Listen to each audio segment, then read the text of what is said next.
Hi, everybody. I hope you had a great day and that you're ready for a good bedtime story. Tonight's story is called The Perfect Pet, and it's by Margie Palatini. And it's about a little girl named Elizabeth who really wants a pet, but her parents do not. And so she tries to convince them that it's a good idea for her to get a pet. So this is The Perfect Pet. Elizabeth really wanted a pet. Her parents really did not. They gave her a plant instead. Mind you, it was a very good-looking plant, as cactus plants go, and it had quite a prickly sense of humor. Elizabeth named it Carolyn, which seemed to suit it just fine. It was absolutely no trouble, and it was a very good listener. Snuggling was a bit of a challenge. However, Elizabeth did manage a quick hug now and then. Elizabeth really did like the plant, but she still really wanted a pet, and she had a plan. The element of surprise. So, how about a horse? Huh? What? Who? Said Father. Who? What? Huh? Said Mother. I could ride it, give it carrots, lumps of sugar. A horse would be the perfect pet. What do you say? Father yawned. A horse is too big, Mother sighed. Our yard is too small. Why, it would eat us out of house and home, said Father. A horse is not quite perfect, dear, said Mother, going back to sleep. Not quite perfect, said Father sleepily. Scratch the horse.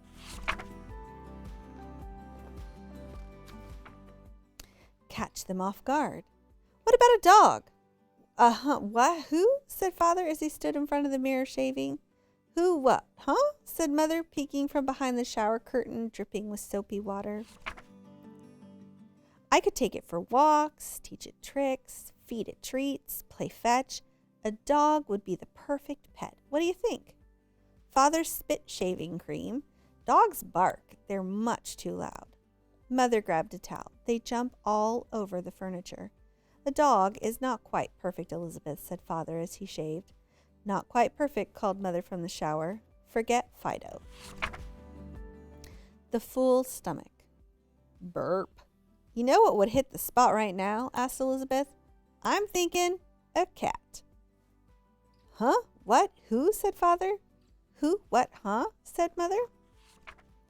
A cat could lick the plates, curl up in my lap, drink leftover milk, and we'd always know what to do with all that extra string.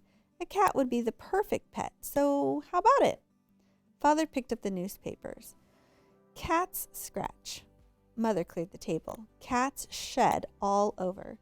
A cat is definitely not the perfect pet, said Father. Achoo! I'm sneezing already, said Mother. Cross off kitty. Go for broke. How about a bird, a bunny, turtle, fish, guinea pig, rat? Any? All? Take your pick, said Elizabeth. Her parents looked at each other. Nope, afraid not.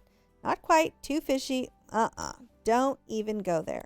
What's left? Moaned Elizabeth. Doug. Elizabeth was thinking she would never ever find the really perfect pet when, what do you know, she really did. In fact, she almost stepped on it. Right there on her rug. A bug. Elizabeth picked him up. She held him in her hand, looked him in the eyes. He wasn't too big. He most definitely was not too loud. He couldn't jump on the furniture. He didn't scratch, didn't shed. And how much food could he possibly eat? He was a perfect pet.